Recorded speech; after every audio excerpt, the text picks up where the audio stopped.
Welcome to the Pindown, your Detroit Pistons podcast. I'm your host, Wes Davenport for Motor City Hoops and Detroit Bad Boys. And I'm Blake Silverman, writer for Detroit Bad Boys, covering everything from the Pistons to the NBA draft and the Motor City Cruise. And guys, if you are tuning in with us live here on a Thursday evening, well, I guess Thursday late afternoon, we thank you as always. Appreciate your support, participation. Go ahead, leave a like, subscribe, all that stuff really helps us grow. And Blake, since we actually got a decent amount of questions here submitted before we actually started recording instead of in the live chat, I figure we'll just kind of get rolling right off the bat and start talking about that very exciting Milwaukee Bucks game that happened just how many hours ago now? 20 hours ago now at this point? It feels like it was still so fresh, even being the next day. So I wanted to just throw it to you. What were just some general thoughts and takeaways from the Pistons against the Bucks? I mean, they have a really good first half, right? They expand out to a big 18, I believe, at one point, 18-point lead in the third quarter. And then I think most of you guys kind of know what happened after that. So, yeah, what were some takeaways and reactions you had while watching that all go down? Man, I just want to know in general, like after these last however many games, can we just get a normal game? Like, is that too much? I'm not complaining because it's much more exciting, but it's like every night I'm like, it's hard. It like plays with your heartstrings, but it's a lot better than what it was last year, right? Oh, absolutely. Absolutely. I mean, the past week in particular has been wild and competitive in, I guess, kind of unexpected ways, but like you said, like, I mean, we have to take it, right? They've got multiple 1-point losses, I think, at this point in the season. They've had 2 overtime games. They had the Cade late shot, then blocked shot to seal it against the Hawks. Like, if nothing else, this is entertaining basketball, right? I mean, come on, you got to take that. You got to take it. Yeah, and obviously, like a couple of the games that didn't go their way in the end, want to see them find a way to be able to pull those out. I mean, you can also say there were a couple games where they shouldn't have pulled out, like when Eric Spoelstra made that uncharacteristic mistake, called that timeout, and pretty much gifted the Pistons that win at the end. So I think you can go at it from both sides, but looking at the Bucks game specifically, I'm not shocked at that they lost. I mean, the Bucks had the best player on the floor by far, and couldn't really. Oh my gosh, Harry, I love your comment. I actually Saint Cecilia edition on the pin down. I have my green wall behind me. Wes has his green wall.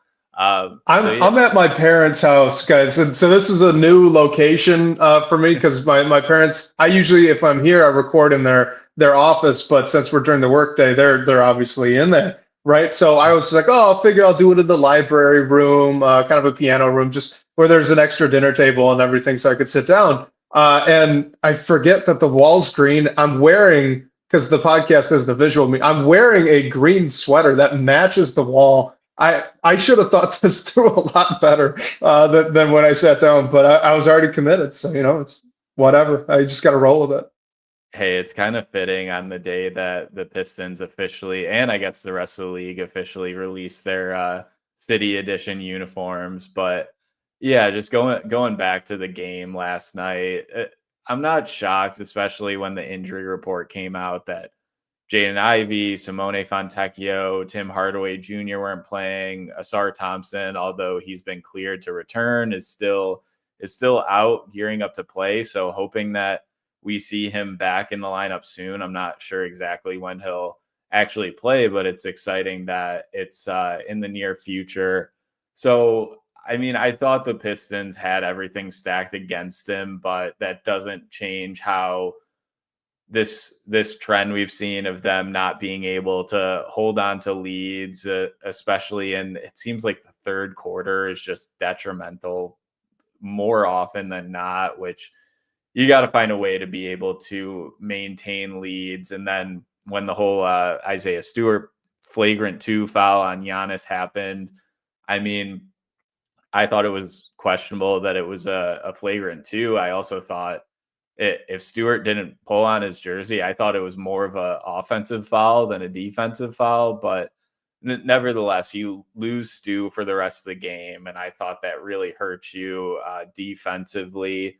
And once the ending happened where Ron Holland missed those couple free throws, it's just hard to bounce back from that. I mean, I'm not blaming Ron Holland for that loss at all. There was a ton of points where the Pistons should have maintained their lead, other shots that should have went in, and what have you. I just thought with the injury situation the way that it was and the game going the way it did, and the fact that Milwaukee has Giannis, if that one got to overtime, like I knew or just felt they weren't going to pull it out. And that's how it turned out. So it stunk to lose that way, but I thought it was an exciting game overall. And it's just fun watching these competitive games that are super like wacky in a way.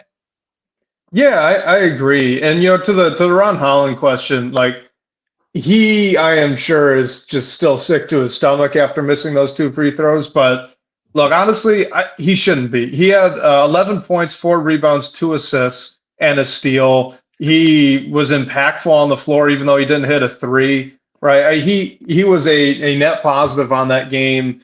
More broadly, he played close to 30. How many minutes did he get? Yeah, he got 29 very good minutes of NBA basketball as a 19-year-old against a tough Milwaukee Bucks team in an injury replacement. I mean, a couple of guys stepped up, right? Malik Beasley had a really nice night. I thought Paul Reed, after Isaiah Stewart was booted from the game, which I'll be honest, rightfully so. I kind of thought if you can't tug a guy down on the jersey like that while he's in the air. So I'm with you. Maybe not a flagrant 2, maybe that's borderline, but it was surely a flagrant foul, and I don't blame the refs at all for just ending it right there, especially with some of the history that Isaiah Stewart has at this point that he continues to pile up, for better or worse. I'm not saying anything Giannis either direction. Too, specifically. Yeah, specifically with Giannis. Exactly. They were getting chippy at that point anyway. So, I get it. Anyway, with Ron Holland, like, I'm sure he's sick to his stomach. I'm sure he wants to hit those free throws. And I think he probably should have hit those free throws. But at the same time, he didn't lose them the game. Like you said, he played a great game overall. He was very impactful. And then exactly like you said, how many other layups were missed? I mean, Tobias Harris comes to mind as a guy who had 2 fast break layups that he just inexplicably bricked. That would have put you up 2 there at the end. I think Isaiah Stewart had one putback tip in that probably should have gone. We know Cade Cunningham can sometimes get iffy around the rim if there's a lot of traffic. So how many missed shots? How many missed defensive rotations? Because I think we got to talk about that too. I thought Jalen Duren was pretty rough defensively against the Bucks and against the Heat, and he's not the only one. Malik Beasley and Tim Hardaway Jr. both. In the Heat game with Tim Hardaway Jr., but Malik Beasley in particular against the Bucks had some questionable off-ball rotation decisions that should not have been made. The point is, you play 48 minutes of basketball.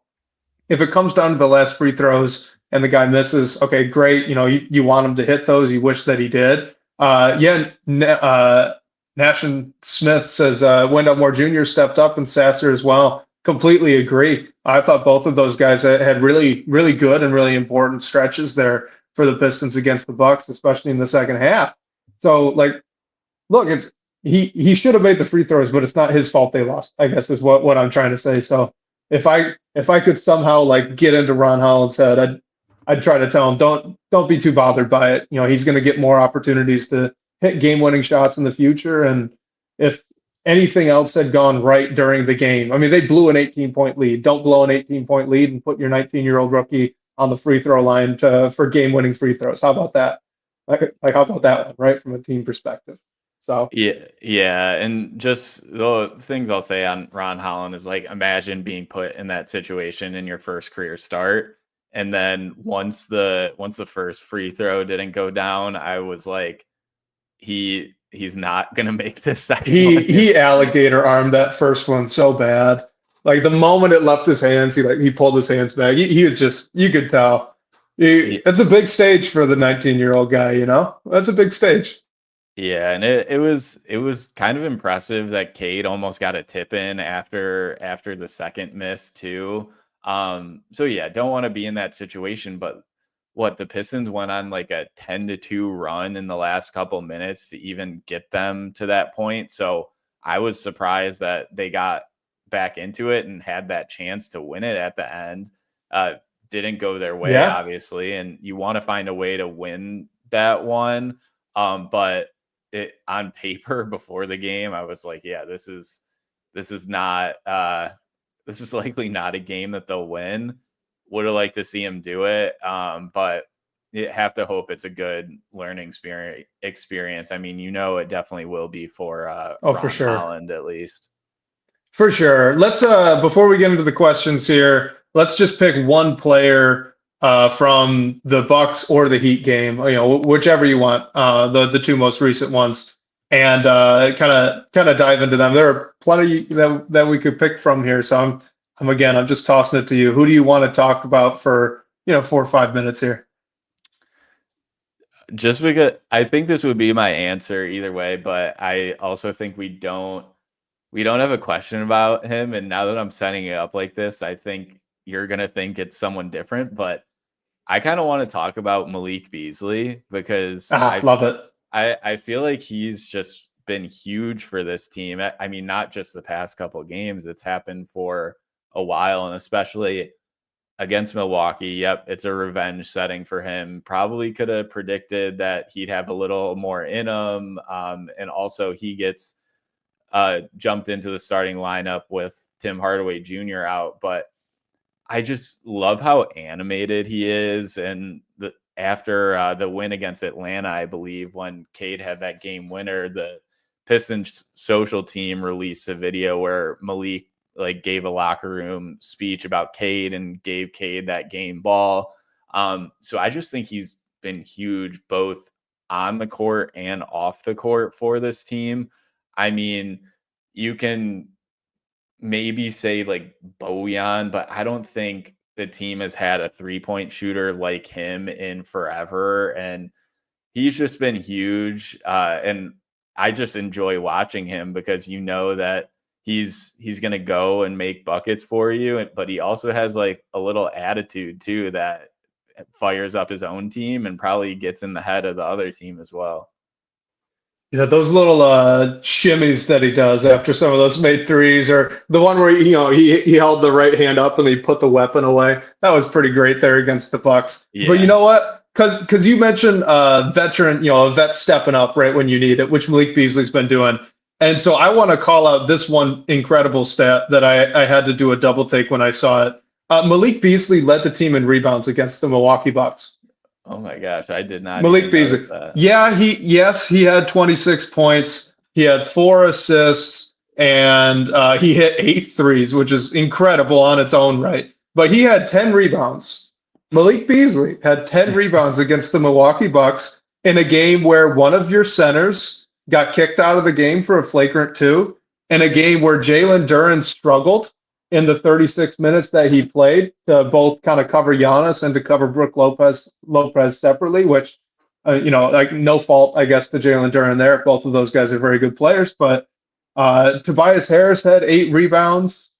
Cade Cunningham had, he had 7. So all those guys are being impactful there on the glass, but Malik Beasley with 10. That's a vet stepping up when he needs it. That's incredible. I need to go back and watch those rebounds now because I didn't notice. And it's not like the Bucks lineup is small by any means, so it's impressive. I mean, I know he's a little 6'5" guy getting out there and just beating out the 7-footers on the Milwaukee Bucks for some rebounds. And a few of them were in traffic. These weren't just long rebounds either. He was fighting for them. Yeah. That's exactly what you need. Yeah, and I know he was being guarded, or he was guarding AJ Green, but a lot of the times when the Pistons were on offense, Milwaukee had to throw Andre Jackson at him or Taurean Prince at him just to try and mess with it. So yeah, I mean, he's just been huge overall. And and yet Naishawn Smith mentions in the comments that Beasley has easily been the best offseason addition outside of JB Bickerstaff. The Beasley signing is huge. And it's just a 1-year deal. So I'd be interested to see what happens after it. He's only 28 years old. He might still be 27. So I would definitely be interested in retaining him long term. If I can just assume things based on what I've seen, it seems like he wants to be here as well. So we'll see what happens. I mean, maybe that price tag will go up a little bit, but Beasley's kind of done this where else he's been as well. So I'd love for them to retain him, extend whatever happens. I mean, I know we're only through 13 games now, but he's just been huge for this team overall. And I mean, that's not to say Tim Hardaway Jr. hasn't impressed me either. So just impressed with what this vet group has done in general. You mentioned Tobias. Yeah, he can hit more shots as well down the stretch, especially. But yeah, Beasley specifically has just he's been the most fun player to watch for me, maybe outside of Cade this year on this squad. I agree. Yeah. For me, it's probably Cade, Ivy, and then Malik Beasley. Yeah, he's been Ivy. So fun. And I'd just say too, like, I know Tobias Harris hasn't been producing at the level that, I really expected that he would offensively, but you can see his impact that he has out there, not just in terms of the gravity he has as a scorer, but also just that veteran leadership, kind of like what we're saying here with Malik Beasley. I think in terms of just vocal veteran leaders that are truly having a noticeable impact on the young players on this roster, it's Tobias Harris and Malik Beasley. Both of those guys have been huge. You could see both of them coaching up guys, in between timeouts, on dead balls, off the bench.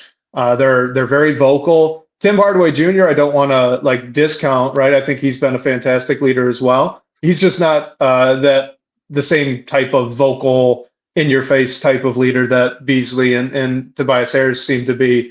Tim Hardaway Jr.'s incredible impact has just been doing just about everything correctly offensively 100% of the time, which you can't really put a price on that either. He's been great. I do real quick on Tim Hardaway Jr. Last thing, that play where he got pummeled, where it looked like the Heat kind of took him out behind the woodshed and just got him out of the game. I hope he's okay. It seems like he's okay. I'm sure he's concussed. So hopefully, he'll heal up soon because the Pistons could use him. It'd be great to get him back. But it was a block. That was not a charge. That was a blocking foul. I stand by that. I know. I just remember hearing. I think it was Blah. How is the guy that's bleeding the one that got the foul on him? Because he was moving, George. Now, if we want to talk about the elbow to the forehead, okay, that was an offensive foul. But the charge attempt that got a knee to the back of the head there, no, that was a block. That was a block. I stand by it. Yeah, and I think his designation on the injury report is head laceration, which I've never seen that before, and that isn't good. So yeah, I hope he's able to return soon. Good might be an understatement. Yeah. Just maybe. I was happy that I forgot if it was Shams or one of the other reporters tweeted out that he avoided serious injury, which was great. But yeah, overall a scary play. And I mean, we're on the verge of Ausar Thompson coming back, which is great. I just hope that the rest of the injuries, it was tough, road back to back. And I mean, I assumed Hardaway would be out, but hopefully Ivy and Fontecchio at least are able to come back soon as well. Yeah, and I'll just say, to echo kind of the impact thing, but you noticed against the Bucks that Tim Hardaway Jr. wasn't out there. I think, generally speaking, though, Malik Beasley and Tim Hardaway Jr. are pretty interchangeable in that starting spot versus the bench spot. I don't necessarily have a strong preference on which is doing what, but the absence of Tim Hardaway Jr. in that rotation, it was pretty noticeable, at least to me, in terms of I mean, Wendell Moore is getting minutes. No shade to him. I thought he played a really great game, but he certainly didn't play the type of game that we've kind of grown accustomed to seeing out of Tim Hardaway Jr. So hopefully, it's not a very long absence for him.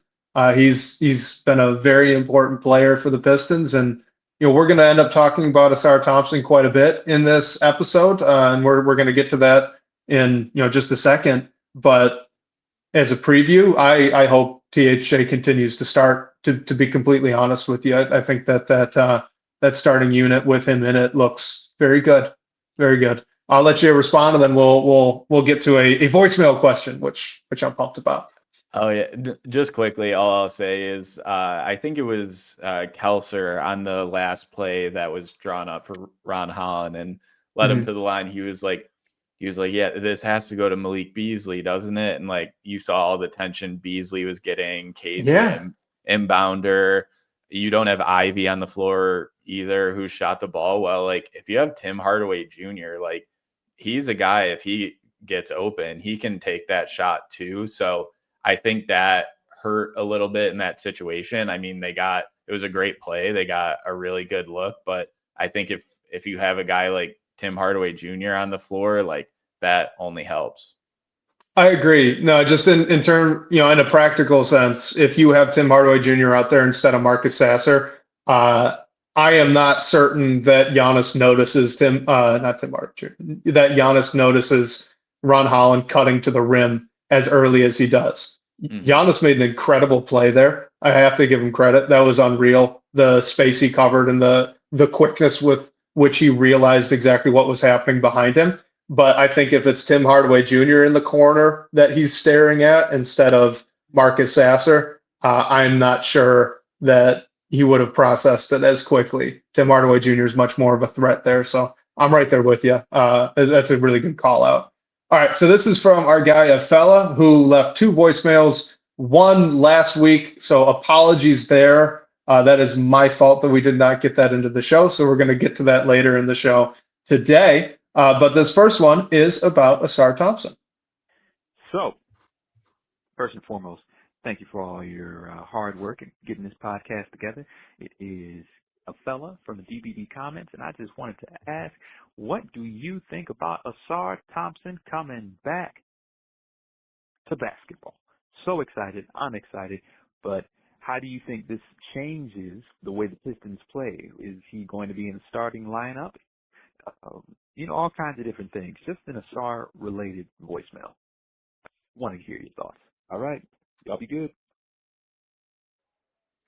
All right, Blake. So what do you think? What is going to be the impact of Ausar Thompson from a high level when he comes back? Hopefully soon.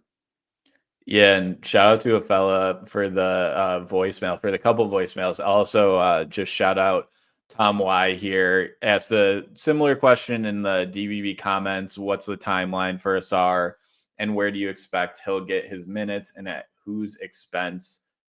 I am honestly still trying to figure this out myself, because going into the season, my expectation was, okay, Ausar Thompson is probably going to come off the bench strictly because you don't want to play him and Jalen Duren next to each other.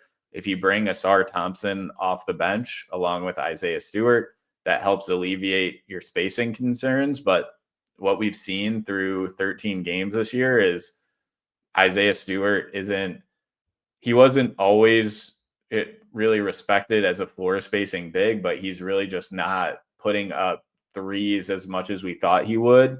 He put one up against Milwaukee last night and made it, so credit to him for that.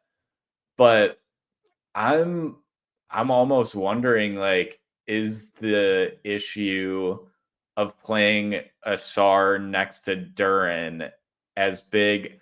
It's still an issue, but is it going to happen essentially? Like, is JB going to want to get Ausar Thompson in the starting lineup, and does that move Tim Hardaway Jr. to the bench, which would really like his shooting in there as well? But if it helps you out that much defensively, maybe that's a risk that you're willing to take.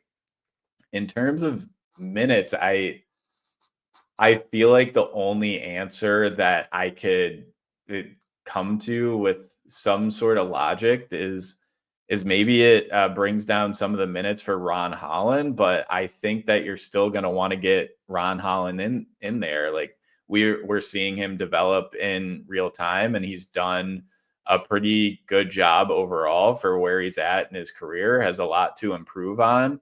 And I think even if Ausar Thompson eats into Ron Holland's minutes, I'm not saying that Holland will go down to 0.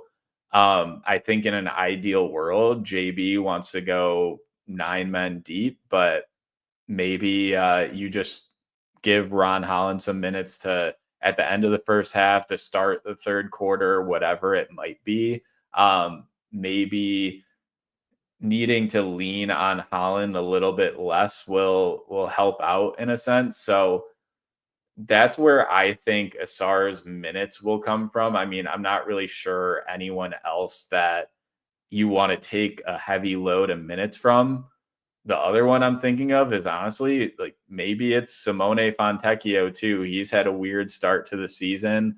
So maybe a combination of the Holland and Fontecchio minutes. Simone hasn't been, I don't think, prioritized as much as I thought he would be going into the season. And it's also just been, he's had some impressive spurts, but overall not what I was expecting. So I think that's where it's coming from, but I wouldn't be shocked if Ausar is put into the starting lineup and maybe THJ comes off the bench and you just see less of Ron Holland and maybe less of Fontecchio too. With the starting lineup question, look, they've won 5 games. They're 5-8. We're already at this point. Are we a month into the season already? Pretty much, yeah. Yeah, pretty much, right? Yeah, I was looking. Our first game reaction episode was like already 4 weeks ago, which is crazy. Right. Okay. So yeah. So I thought I was losing time there for a second. But all right. So yeah. So we're already a month into the season. The Pistons are 5-8. They've got 5 pretty good wins. The wins that they've gotten have been good. The starting 5 seems to have a decent amount of chemistry already at this point, and I don't think that should be shocking to anybody. You've got 2 very young guards that are now flanked by 2 very solid veterans who can shoot the basketball. Jalen Duren being in the starting 5 versus Isaiah Stewart, I don't think that there was actually too much of a drop-off with that when we saw that change. So maybe that 5 position is a little more interchangeable than others, but I think that, truthfully, Tim Hardaway Jr. has been doing a fantastic job playing off of Cade and Ivy and Tobias Harris to some extent, just being kind of a pressure release valve. You can run him off so many screens and have him just pop a 3. He moves all the time without the ball. He's a very savvy cutter. He gets himself into position without the ball really well along the perimeter. He's just doing those little veteran things that really make life easy for guards when they're trying to drive to the rim. And I think it's been very beneficial, even though the turnover numbers for Cade and Ivy may not show it right now. I think the impact is pretty obvious to see. So at this point, I would not really want to mess with that starting unit, at least not those 4 guys. Maybe there's an argument, you want to see more Isaiah Stewart. I wouldn't personally make it at this point, but if someone else wanted to make that argument, I wouldn't disagree super strongly with it. But those 4 guys, Cade, Ivy, THJ, and Tobias Harris, do seem like they've got a lot of synergy. So even with Ausar Thompson coming back, even with Ausar Thompson probably being the best singular defender on this team, I would prefer to bring him off the bench. And at this point, who are the minutes coming from? It's a good question, because I really don't want them to come from Ron Holland. He's been playing really well, especially if we start grading down, right? If we kind of stick him on a curve as a 19-year-old who played a lot of minutes in the G League last year and is very raw skill-wise offensively, he's having a fantastic start to the season. He's been really impactful, more impactful than I anticipated on both ends of the floor, especially in the half court on offense. He's been able to find his way into driving lanes and finishes that I was not confident he'd be able to do. So that's been fantastic to see. And I'm always really wary of taking a 19-year-old rookie who's playing well and then taking minutes off of his plate instead of going the other direction, right? Like, why is he getting a demotion? I understand Ausar Thompson came back, but for the guy's confidence, right? He's playing well. Don't punish him for that playing well. So I think you're right. I think it's probably coming at the expense of partly Tim Hardaway Jr. Actually, I think his minutes will probably go down just a little bit. I would say you're right in saying that Fontecchio is probably his minutes are gonna go down a little bit. Maybe 1 or 2 minutes will come from Ron Holland. Like I said, hopefully not much. And then honestly, Tobias Harris has averaged 34 minutes a night. When he was with the Sixers, the past couple of years have been, all right, so 2 years ago, it was 33, and last year it was just under 34. So he's playing probably about like 30 seconds on average more per game than he was a year ago. I wouldn't hate if that number drops down to 32. I think he's been impactful. I think he's been good, but he's also not shooting the ball extremely well. He's not, his mid posts haven't been as successful as maybe you'd like to see. So I wouldn't hate taking a couple off of his plate and kind of passing it to the young guy in Ausar Thompson. So overall, I hope Ausar's the backup 4. Essentially, I hope that's kind of how this goes. Yeah, and even if he's not, I feel like we'll likely see him get eased into the rotation, both due to him missing a ton of time. I mean, I think he was still practicing or at least working out as he could, and also just to not mess with things that are going okay. Maybe eventually that leads to him in the starting lineup if it makes sense. But yeah, I'm with you there. I think my preference would be that he comes off the bench as well. I'm just like, what if he doesn't? I guess like we don't know what JB's plan was for Ausar yet, so that's why I'm just really interested to see what it will be once he's back. And I hope that the rest of the group, like the THJs, IVs, and Fontecchios who missed the game against Milwaukee, I hope they're healthy too, just so we can get a better understanding of how Bickerstaff sees the rotation when he's at full strength. Yeah, I'm super intrigued as well. Hopefully it's very soon. Hopefully in the next week or so he can get back up to a point where he's actually getting minutes again, which would be great. I think his defense in particular would be very impactful on this team. And then to something that you brought up earlier that I forgot to mention before, so I want to circle back to it now, is just the shooting thing with Isaiah Stewart not really being a floor spacer as much this year as he was last year. And does that create the same problems that you had with Jalen Duren? My answer is maybe. It might. I am initially skeptical that it will, though. It seems like teams still are aware of Isaiah Stewart when he catches the ball out on the perimeter. Brook Lopez in particular, if you just guys, you want to think back to that Milwaukee Bucks game in the first half. When Isaiah Stewart catches the ball out on the perimeter, Brook Lopez runs out. He does close out. That was not the case with Jalen Duren. Now, of course, Jalen Duren's not catching the ball at the three-point line. He's usually catching the ball kind of at the elbow or at the top of the key, not necessarily behind the three-point line. So Brook Lopez doesn't really have to close out to that. But he did. If it's not a hard closeout, he still closes out a little bit. Point is, teams are still guarding Isaiah Stewart as though he can shoot the ball because he can. So whether he's taking those threes and eventually hopefully making those threes, but whether or not he's doing that right now, might that be detrimental to his pairing with Ausar Thompson?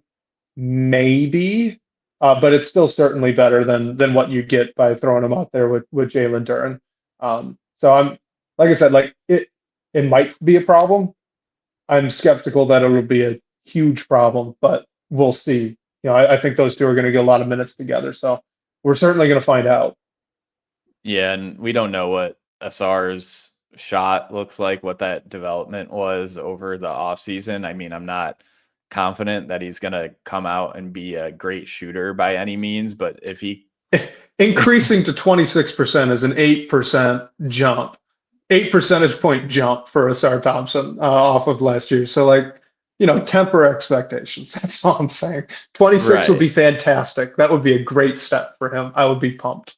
Yeah, like I was thinking if he could just be below average and not extremely below average from three, like that helps you there. I mean, I hope he does put up some shots. Like I was worried that Ron Holland wouldn't put up threes just because that's something he's working on. And maybe there have been some times where he's been a little passive, but I think overall his confidence in his shot has been there. So I hope we see Blake, if there's one thing you should never question, it's Ron Holland's willingness to shoot the basketball. that's I put a note in the first half against on the Bucks game where I wrote down, is Ron Holland getting all of Jaden Ivey's shots tonight? Because it looked like it for a stretch. Ron Holland will shoot the basketball. Oh yeah, for sure. And I hope we see that from Ausar. I mean, obviously you don't want it to be detrimental, but I at least want him to have like some confidence, because if he's passive the way we've almost kind of seen Simone Fontecchio be a little bit this year, I think I just want Ausar to put up some shots just so we know where he's at, and hopefully he's improved at least a bit. Yeah, agreed. So on that topic with Ausar Thompson's shooting and hopefully ability to score the basketball, Rames in the DBB comments, he asks how, but I might turn it into an if, Ausar can mimic DeMar DeRozan. And he points out having high elevation on short and mid-range jump shots, drawing a lot of fouls, things like that. So are those things, and are there other things that Ausar Thompson might be able to take from a guy like DeMar DeRozan to grow his offensive game, perhaps? I mean, I was impressed with Asar's ability to get up over defenders, kind of just in the short mid-range game in his rookie season. So I think he can do that, but I think what you really need to hope improves is his handle, just so he's more confident in self-creation and you're not worrying about turnovers when he's handling the ball in traffic and things like that. I mean, I don't want him to take a lot of long twos, honestly, but if he gets confidence in that mid-range, like sure, go ahead and take them. I just think overall in general, maybe the biggest thing, like maybe even bigger than his shooting that he needs to improve on, is just his ability to handle the ball, because it'll unlock his playmaking skills that are a huge factor in his game, but also being able to maybe be more that like operate in the mid-range, like Rames is pointing out here. Yeah, I'm with you. I think for me, the two areas that I really want to see improvement from Ausar Thompson offensively are his ball handling. Like you said, he can get robotic and he gets pretty stiff, which is especially shocking for how amazing, absolutely amazing of an athlete he is. The fact that his hips go a little bit stiff when he's actually dribbling a live basketball is really bizarre. I'm not sure I've ever seen that before, at least to my memory. So it always stands out. And then just his touch around the rim. If he could get his field goal percentage at the rim up closer to, this would be insane, but like, up closer to like a Jalen Duren level, for example, right? If he's going to go over 60, 65% around the rim, which I think he can physically, again, incredible athlete, right? He's fast, he's got a good first step, and he can jump out of the gym, and he's very strong. So if he could use those to get into positions where he can then improve his touch around the hoop and get that percentage up like that, I think that would be much more impactful for him as a player than leaning into that short mid-range jump shot game, that little spin post up fadeaway jumper that we saw him take a few times last year. Though I will say I did love how much he jumped on that jump shot for those. That was aesthetically very pleasing. Yeah, I mean, if he's just never gonna shoot threes, like I feel like you want him to be able to figure out how to score at the rim. I mean, the DeMar is kind of just like super unique, and I like the idea, but I feel like what you were saying, because of how athletic Ausar is, and just in terms of getting better, more high percentage shots, like you probably want him to figure out how to score around the rim before he tackles, how to figure out how to score more consistently from the mid range. And the ball handling that you bring up is just, I don't know, to me, I think it's so important, because if you could take a guy like Ausar Thompson, who's that incredible of an athlete, right? Who's that 99th percentile NBA athlete, and you can change him from a straight line driver, which he is right now. He is a straight line driver until he proves otherwise. If you could make that no longer true, if he could have a little bit of wiggle on his drives, if he can navigate through traffic, navigate through that traffic, find space, and then explode upwards and make a really great play. Like, that's a next level of a slasher that outside of Jaden Ivey, I'm not sure. I don't think this Pistons team has. And even with Jaden Ivey, he does not have the vertical pop and the physical size that Ausar Thompson does. So if you can add another guy like that, and then, hey, maybe Ron Holland can do that too in the future, right? If you're looking at those three all being incredibly dangerous slashers, and you can space the floor out around all of them, if, say, Ron Holland gets to league average from three and Jaden Ivey keeps progressing as he already has, like that could be really special offensively. That would be exciting to watch. So yeah, I completely agree with you that the ball handling could be just huge for him if he can figure that out. Right. I mean, yeah, we'll see what it looks like. I mean, we don't know yet. I feel like it might be, I mean, it's definitely a wait and see right now, but it might be a little more, give him some time for Ausar when he comes back too, just because we don't really know anything about his development over the off season. You have to think he'll improve in some fashions, but how does it look right now? I mean, I'm excited to hopefully find out soon, depending on when he's going to be active. I'll also say too, it's worth, I think, probably being patient with Ausar to start off this year.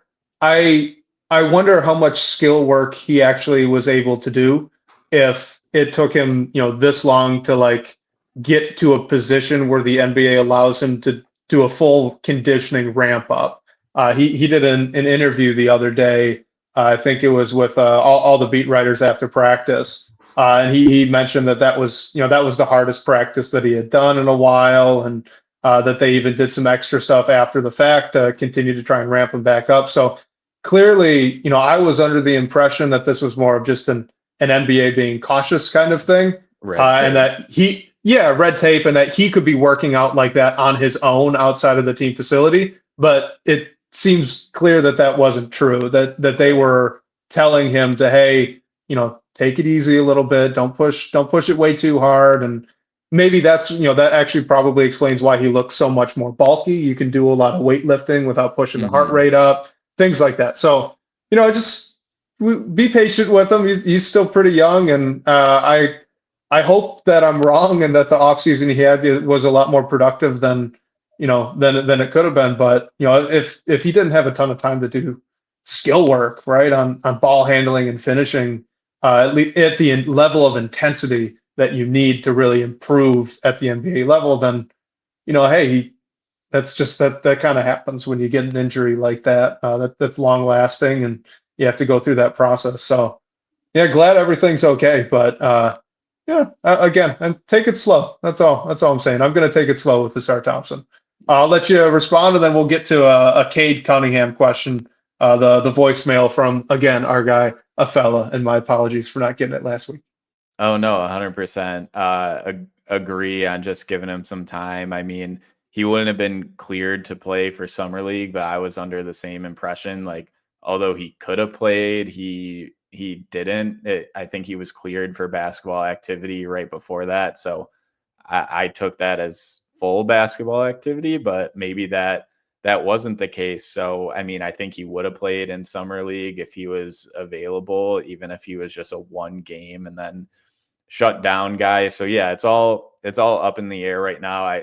I was honestly worried he was going to be kept out a little, maybe even a lot longer. So I'm happy we'll be able to see him on the floor soon. But yeah, it just might take some time to get back into the swing of things. And then he's still only a second-year player, so it'll take some time. Yeah, and just as a footnote, I'm super excited to see him play some minutes with Ron Holland. It could get ugly with the floor spacing. I'm fully aware of it, but that could be fun. I think those two out on the wing, that could be so fun. So I'm really excited to see that.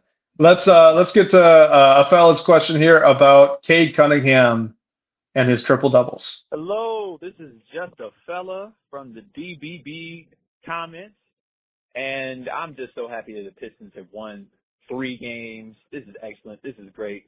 My question, though, is about the response to Cade Cunningham's performance. I mean, this guy's coming off of back-to-back triple-doubles, and people are complaining. So I'm wondering, what do you think about how Cade Cunningham has played in the last few games, strengths, areas of improvement?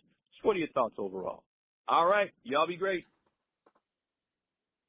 Awesome. All right. Let me read off his stat line for you real quick, Blake, and then we'll dive into it. So Cade Cunningham this year averaging 23.8 points per game, 7.2 rebounds, 8.5 assists, and 1.7 stocks. The blocks numbers in particular took a big jump up there, 1.1, which is 0.4 blocks better than his career high so far. On the downside, we've got 5 turnovers a game.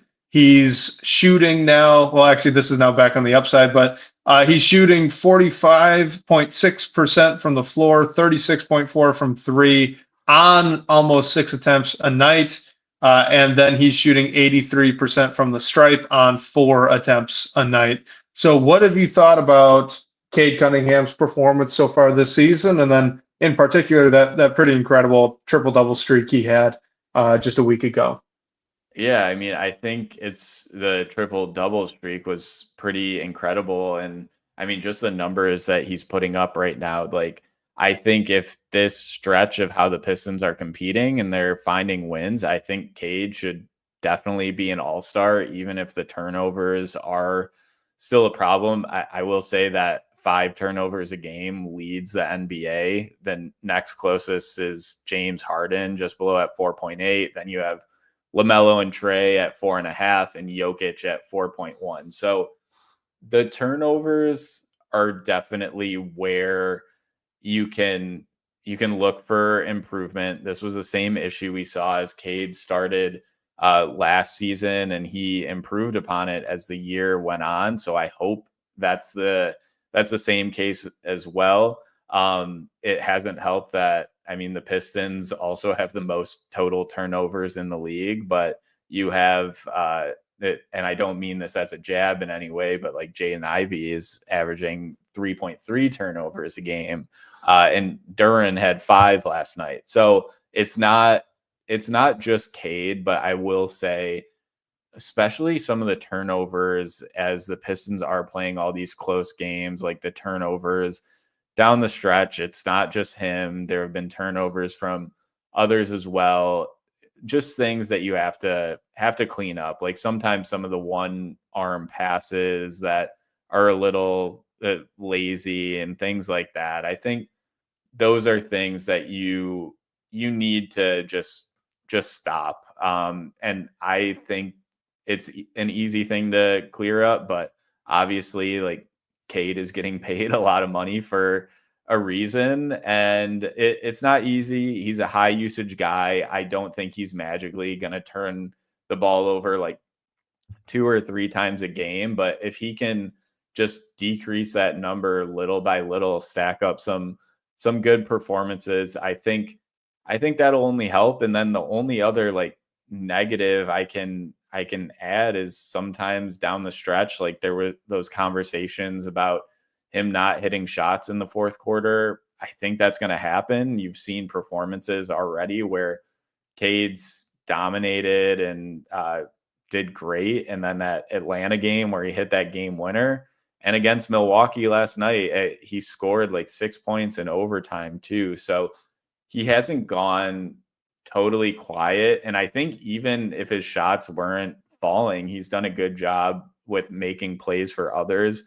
I just think that the gravity that he brings, like, it's so impressive to put up the numbers that he's putting up when he's garnering this much attention. And he's really what fuels the whole machine. We all knew that was going to be the case, but the fact that he's doing what he is, even though there are like the turnovers need to cool off, I think you can't ask for much more than Cade Cunningham. Like, there's other areas on the court where are big problems as well. I don't think it starts and ends with Cade by any means, but yeah, in general, I think the biggest thing is the turnovers. And then if you want to nitpick a little more, like maybe just cooling off at times, but still, I've thought he's played pretty well, even when his shots weren't falling. So I'm impressed with Cade Cunningham so far through this season, just with the caveat that you need to turn the ball over a little bit less. Here's the thing. Cade Cunningham is an exceptional 23-year-old NBA basketball player, right? He's so mature in interviews. He's so well spoken. He's already unquestionably the team leader. And so I think something that comes with all of that is kind of these raised expectations for him. I mean, you could throw in number 1 overall pick. He's kind of crowned as the next one to drag the Detroit Pistons franchise out of irrelevance and into prominence again. And that's kind of the expectation that's placed on him. I'd say rightfully so. You wouldn't want to have it any other way. That is the guy that you'd want to be putting all those expectations on. But then at the same time, if we step back, he's averaging almost 24 points and almost 9 assists a game with 7 rebounds on really good splits for a guard. Really good splits. 46 from the floor is very good for a guard. 36 from 3 is really good for a guard that's doing a ton of self-created three-point shots. Honestly, I wish his free throw percentage was a little better. 83, we could get that up a little bit. And as Nishan says, we can hopefully he can get the free throw attempts numbers up too. If we're going to continue to do the nitpick thing, I'd like to see that go from 4 to maybe 5.5 or 6. That would be pretty great. But look, young players turn the ball over. Jaden Ivey's turning the ball over too. Every single young player on this Pistons roster is turning the ball over, and in fact, it's putting more pressure on the veterans to not turn the ball over, and that's an area where they've not really stepped up so far this season. The Pistons, when their guards kind of get into these spats of turning the ball over, they put the ball in Malik Beasley's hands, and they put the ball in Tobias Harris's hands, and I don't think either of those guys have particularly responded all that well in those situations when it comes to ball pressure. I think when it comes to scoring, they've done a great job. But so, yeah, I think that the turnovers are just kind of baked in here. Would it be great if they go down? Yes. I'd also like to point out, though, that this is an improvement. I know that the average number is higher than it was last year, but if we can all flash back to the beginning of last season, Cade Cunningham was turning the ball over a lot every single quarter, the entire game. The entire team was turning the ball over a lot every single quarter for the entire game. This year, you got games like that. I think, was it against Milwaukee or was it against Miami, Blake, where they had 9 turnovers through 3 quarters and then ended the game with 20. I think it might have been Miami. Yeah, I think so too. Yeah. That didn't happen last year. Just full stop. They didn't play 3 quarters of clean basketball probably until January last year, if we're being totally honest. Okay. So the fact that it's coming now in spurts, right? It's not a consistent thing. That is actually an improvement.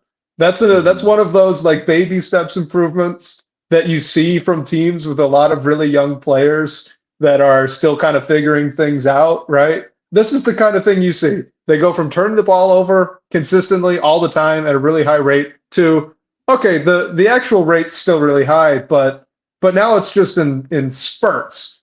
They play really good for 30 minutes and then there's 18 bad minutes. Okay, so we're going to clean up those 18 minutes. How do we get those 18 to look more like the 30, right?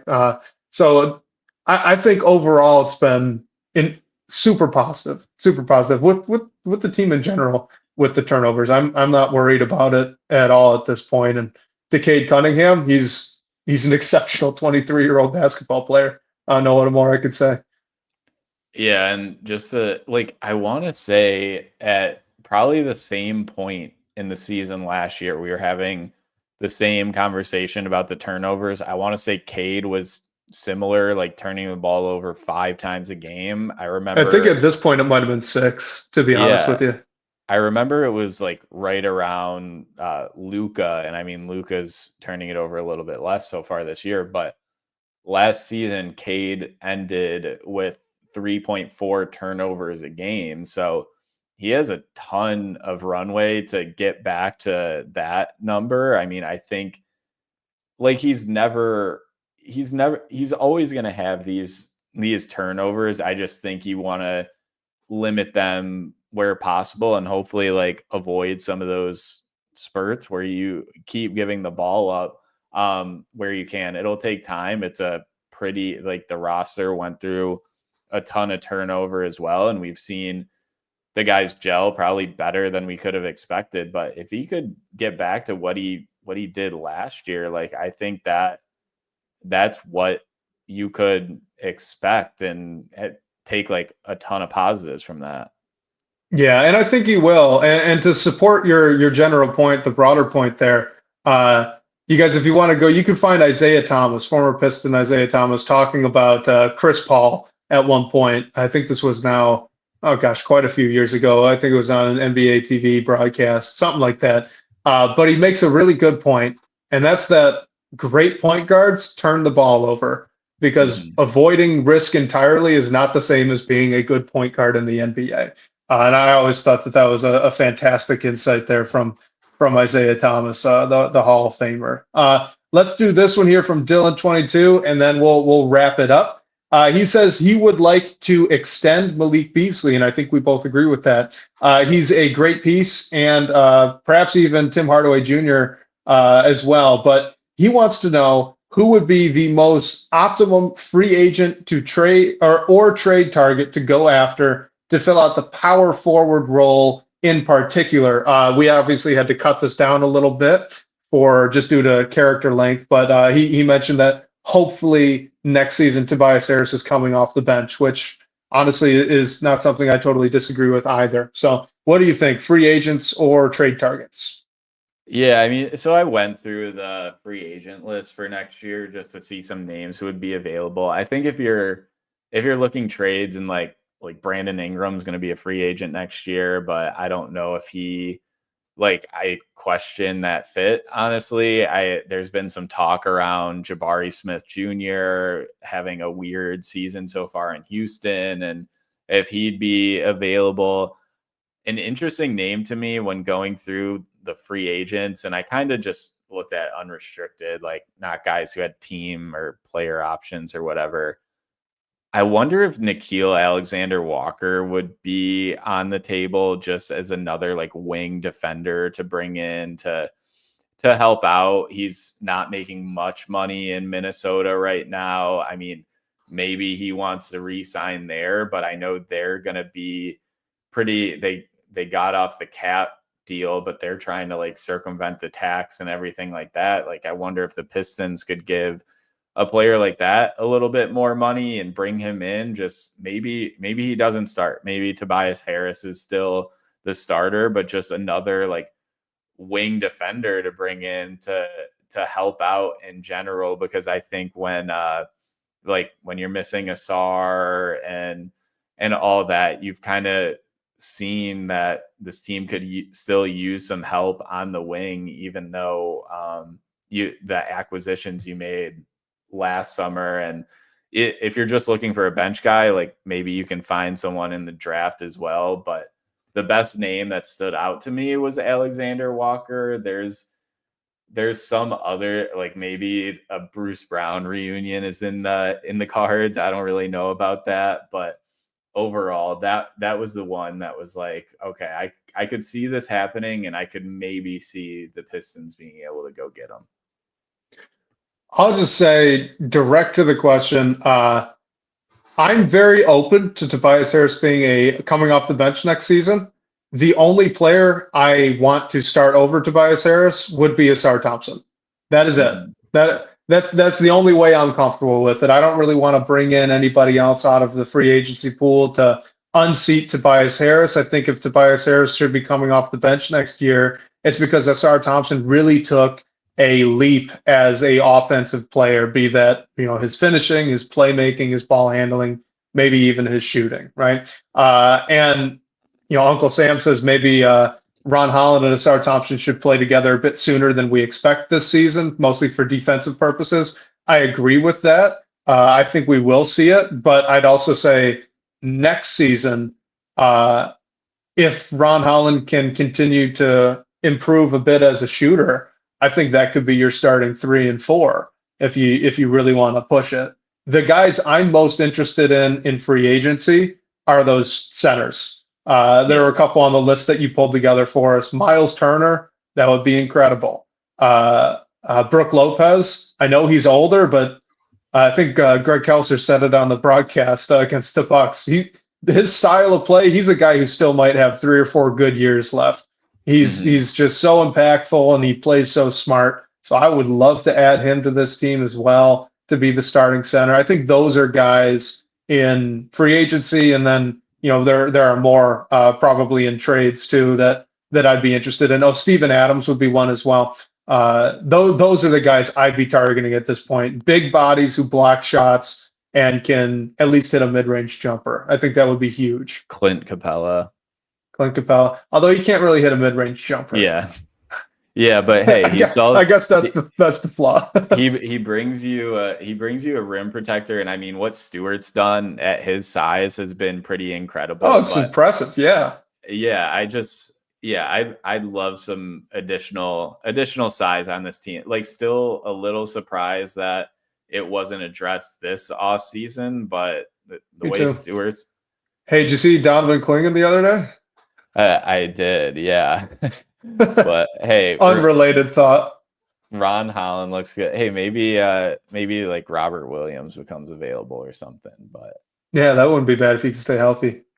Yeah, but I'm with you. I'd love to bring in a center, and I forgot who was talking about this on Twitter. It might have been Bryce, but just the fact, like, the backup point guard, it hasn't really stood out as a need, even though looking at the roster, like, you think it will be. But in nights like last night against Milwaukee, when Jaden Ivey's not available and you look to Marcus Sasser, like, you almost want to have another creator out there to kind of keep things under control. And I thought Sasser did great. That's just not really his role. So, like, I saw Trey Jones is a free agent, and his brother Tyus just signed a 1-year deal with Phoenix. So maybe that's a thing again. But yeah, I'm with you. I'd love to add a center to this roster as well, whether it's a backup or starter or whatever it might be. Yeah, and I'd be maybe even open to it on the deadline too. If something perfect comes available, right? But I think we're going to wrap it up there, close it out. Nishan says, great pod, guys. Thank you. Appreciate it. Everyone that's tuning in live. And again, Nishan's on Facebook, right? We always forget to shout out Facebook. We shout out Twitter. We shout out YouTube. We do go live on Detroit Bad Boys Facebook as well. So if you're tuning in there, appreciate you guys as well. Blake, great show as always. And yeah, wrap it up for us. Yeah, thank you everyone for joining us live and listening on the podcast feed as well. Just a reminder, if you're watching on YouTube, if you could subscribe to the DVB YouTube channel, really helps us out. And if you could leave us a review on whatever podcast platform you're listening to, that would be great as well. And shout out to a fella again for using the voice line. Reminder, you can call that number to ask a question and hear your voice on the show. The number for that is 313-355-2717. And special thanks to Sean Corp, the managing editor of Detroit Bad Boys, for supporting the show. And shout out to you guys again for all the great questions and talking points tonight. We'll catch you next week, whether on your commute or live with us on YouTube. We can't wait to talk more Detroit basketball with you all.